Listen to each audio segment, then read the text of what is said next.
Hey guys, today I'm going to be building these super cool crosses, glossy finish. They're out of pine.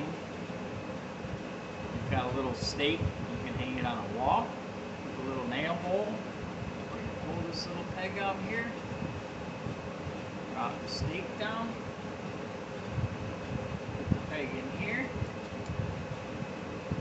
and you can stick it in the ground. That is cool. When you're done, again, you pull the peg out, pull it up, there. All concealed. You can hang it on a wall or put it in the ground. It's 1.5 inches by 3 inches. This is 1.5 inches by 9 inches. 1, 2, 3, 4, 5, 6, 7 pieces, and 2 pieces of the 9-inch. I hope you stick around to watch. Thank you.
Okay, now that we have all these cut, what we have to do is cut this back piece here.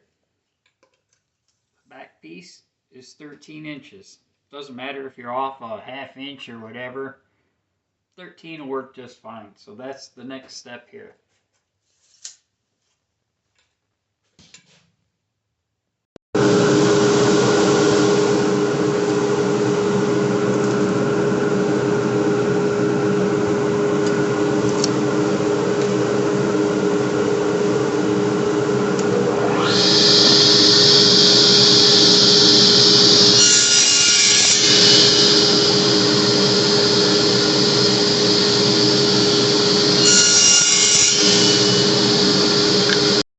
Okay, so that's all our basic pieces cut out. Next thing I'm going to do is sand all the edges, round them over, and make them look a little bit rustic. Alrighty.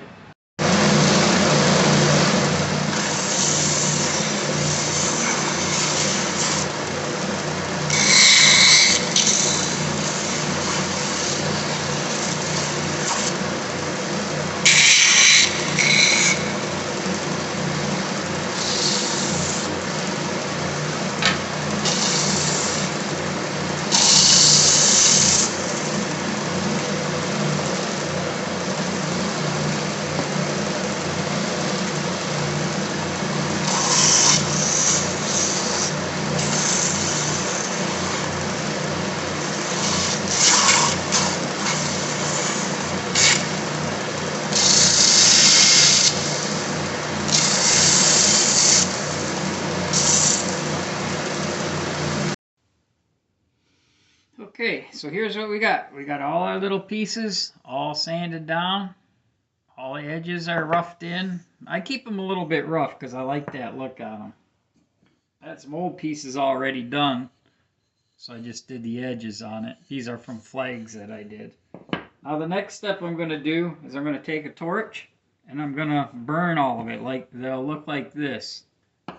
And after that we'll go to staining and it's all going together good. I'm heading in for the night. Adios. Okay, so what we're going to do now is we're going to burn the grain. I'm going to use the torch. Got to be safe doing this. You don't want to burn your shop down. Simple as that.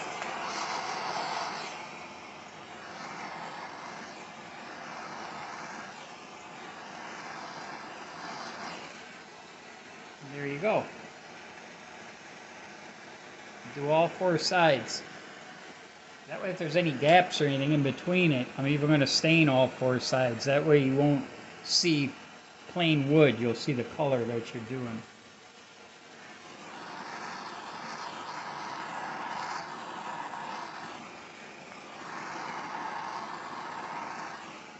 It's up to you how much burn you put on there. I've tried a little bit, I've tried a lot, and this actually is what I like best. It looks good when you stain it and everything.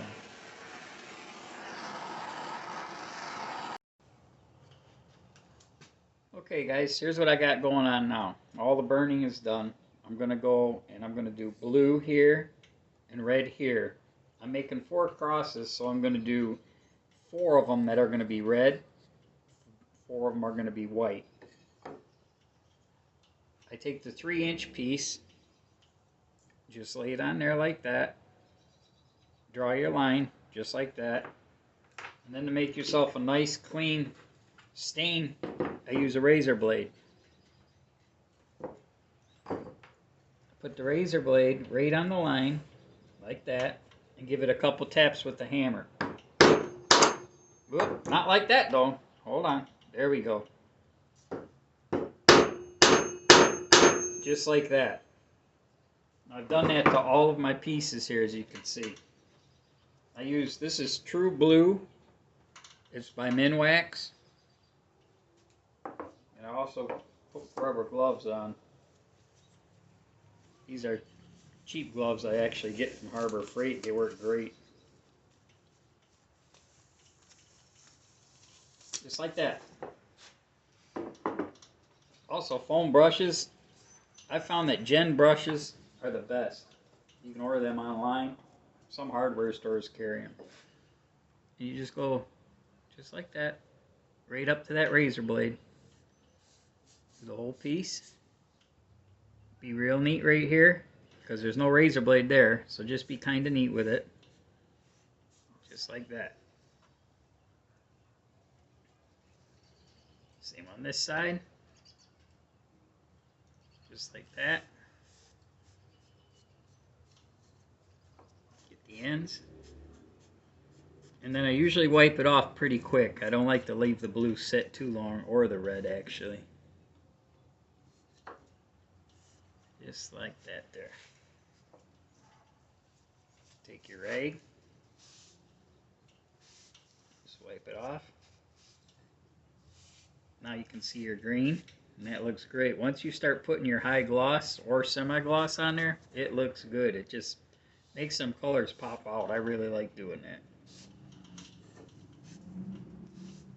Okay, now like I said, to get the red like that, I'll be doing that a little bit later tonight, and I'll just leave the razor blade in there. I'll do 4 of them here, and then I have 2 of the 3-inch ones right there. I'm going to do 8 of those, because again, I'm doing 4 crosses.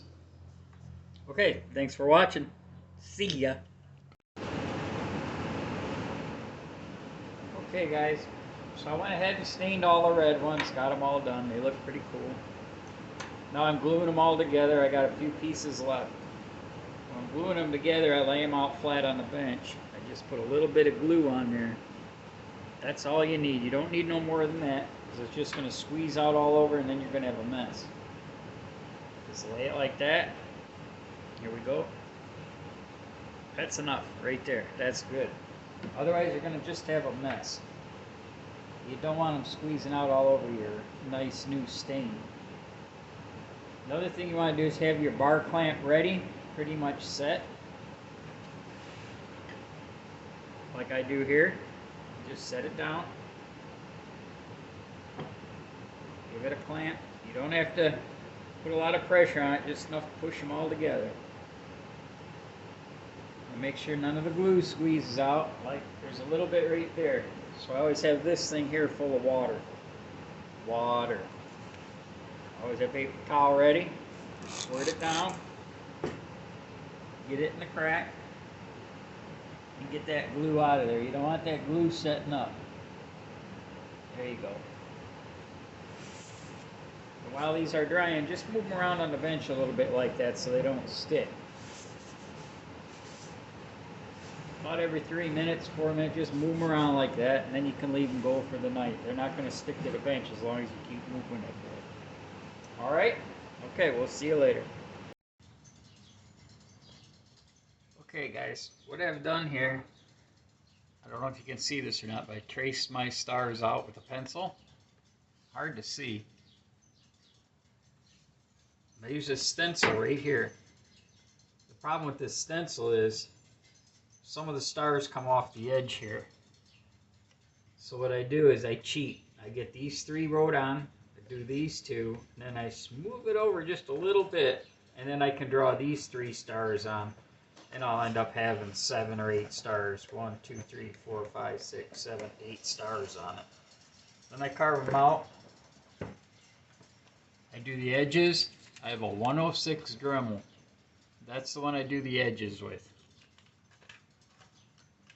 Then I'll go to the 107 and hollow out the rest of them. Here's the Dremel tool. Here's how I start.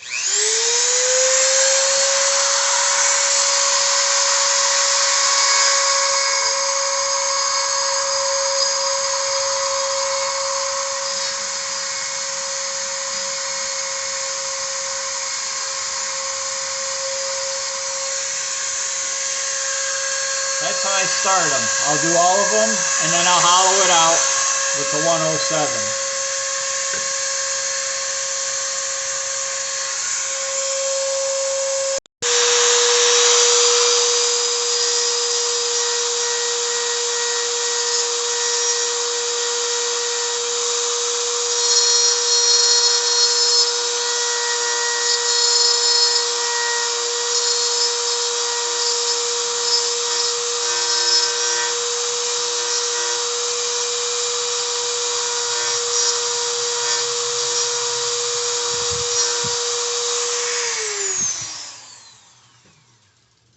Okay, there you go. They're all done. There's 4 of them. To do 4 of them and do them neat, it takes about 1 hour. So take your time and have fun.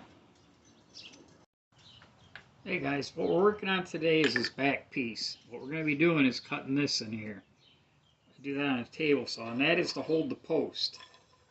That post is what goes into the ground. And if you don't want to use it on the ground, you just want to hang on a wall, you pull it up, slide the peg through, and the peg holds the piece from falling out, and you can hang it on a wall. Put it in the middle. Let me get it going. Put it in the middle, and now it gives you the pressure to push down and push it into the ground. It's 3/8 wide, 3/8 deep. So I set my saw fence from here to here at 9/16 and move it 3 times, and I get 3/8, and the rod slides in there nice and easy. I'll show you on the table saw in a minute.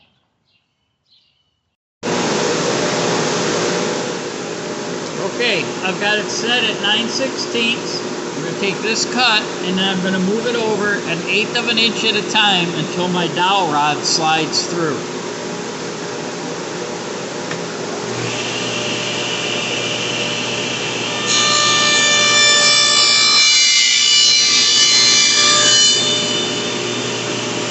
Okay, that's 1.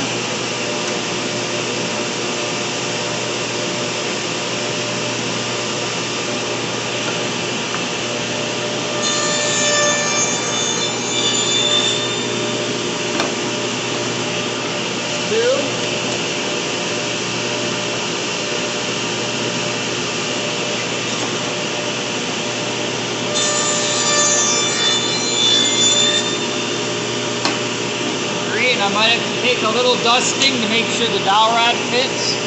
Yes, I am.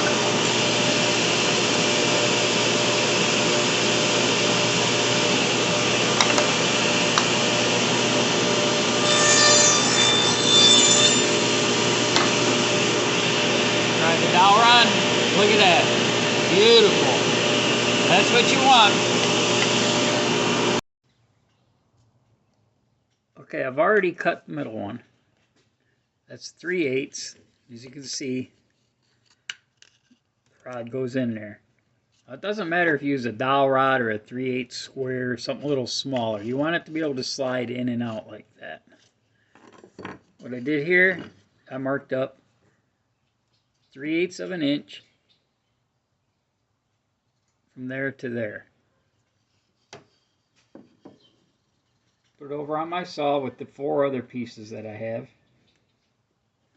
And I'm just going to simply line up my line and cut to the 3/8 line.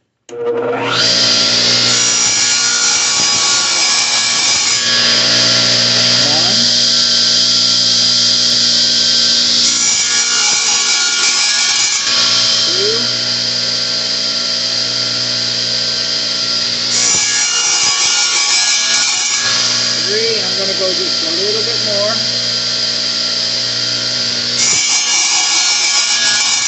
And I'm going to test the rod before I pull them out. It's still a little tight. I'm going to take one more small cut.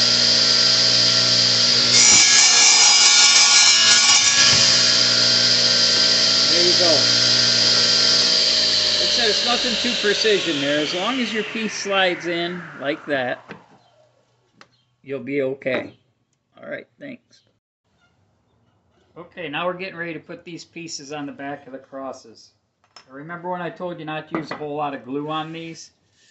Well, here's the reason why right here. Taking these, plus I'm putting 1¼ inch 18 gauge brads in it, and I'm going to put glue on this too. And again, there's no reason to put a whole lot of glue on these. I just put a little bit. I don't need it oozing all over the place because all that's going to do is stop your dowel rod from sliding up and down. Real little bit of piece, just like that there. On here I measured 3/4 over from the edge because I have a 3-inch piece and my back support is 1.5 inches, so that'll put it perfectly on center. Just take your nail gun, if you have one. If not, you can use small nails and a hammer.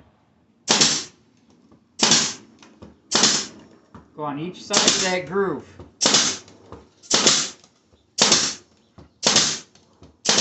I hit every board.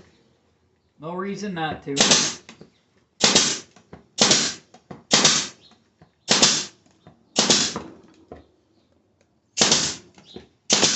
Just like that. Now it's all held together. There's no way this is going to fall apart.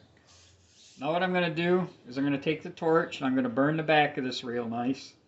And then I'm going to put my name tag on there as usual. I'm going to start varnishing them. I'm going to put 3 coats of high glass varnish on there. High gloss varnish, excuse me. Okay. I love doing these crosses. I love doing anything red, white, and blue. Look at the way them colors pop with that varnish. Looks good. Got 2 coats on there. Sand them down tomorrow. Do another coat, and that'll be good. Really happy. There's my little buddy. Okay guys, we're using Helmsman. I'm using a gloss. I'm putting 3 coats on. I didn't think you guys wanted to watch me sand all these down, so I put 1 coat on, sanded it down with 220 after it dried. Next day, come out, sand it down again, put another coat on it. Today's the 3rd coat. I sanded it down again. Let me tell you guys, sand down everything on these. Sand down the backs and everything. Because what's the first thing somebody does when they walk up to woodwork? They feel how smooth it is. Let me tell you, they're going to finish. They're going to be touching the backs of it and everything. If you're selling it at a show or something, they're going to pick it up. They're going to feel it. And the smoother it feels, the better they're going to like it. So, that's why, as you can see that shine. Look at that shine on there. Like I said, them colors, like I said before, they just pop when you put some varnish on it. That's why I like doing red, white, and blue so much. Alright, next thing we're going to do is we're going to start attaching them little post with the strings and the pegs so you can stick them in the ground if you want to. All right.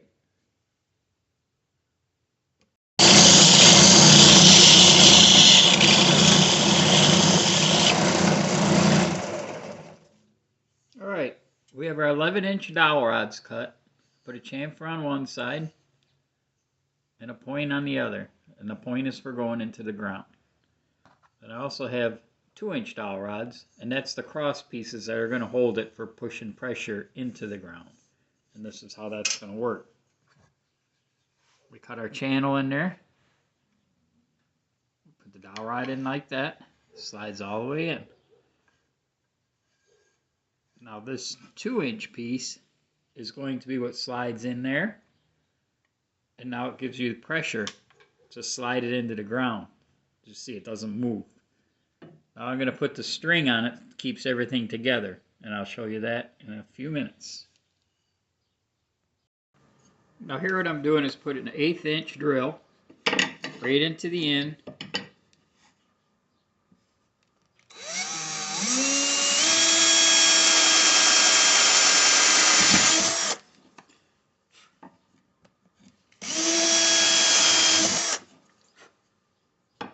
One side and the 2-inch one.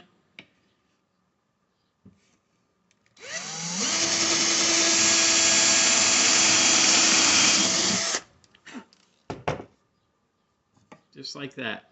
Got an 1/8 inch hole, 1/8 inch hole. Now that's where my string is going to hook onto. What I use, I have like 40-pound fishing string. Works great. That's what I'm going to put on there. Show you in a minute. Okay, here's how it works. There you go. I got string tied to that. 1/8 inch hole in my dowel. Goes just like that. Here's my other dowel here. String's tied to that. When I do that, I leave that stick out a little bit, tie my string on it. Then take my string, come down here, tie that on there, and it leaves me enough string to do what I got to do. I can take that, push that down there, comes out. When you want to push it in the ground, you just take this, stick it in the middle hole, and there's your pressure. Now in a few minutes I'm going to go outside, show you how it sticks in the ground. Or you can hang it on the wall with this little nail hole I have here. It works perfect. Alright, I'll take you outside, show you that in a second. Okay, I'm outside. I'm holding the camera by hand, so it might be a little shaky here. Here's our cross. Putting the peg in. Pegs in. Now, pardon the shakiness, stick the cross in the ground. There you go. Now you got a cross sticks in the ground. My customer's order is now complete with wavy flag. Crosses look great. Excellent job. Here comes the inspector. Oh no! Perfect timing. If you want to see how to build a wavy flag, you can look on Building a Patriotic Wavy Flag by David Vasher on YouTube. And we've been shot killed.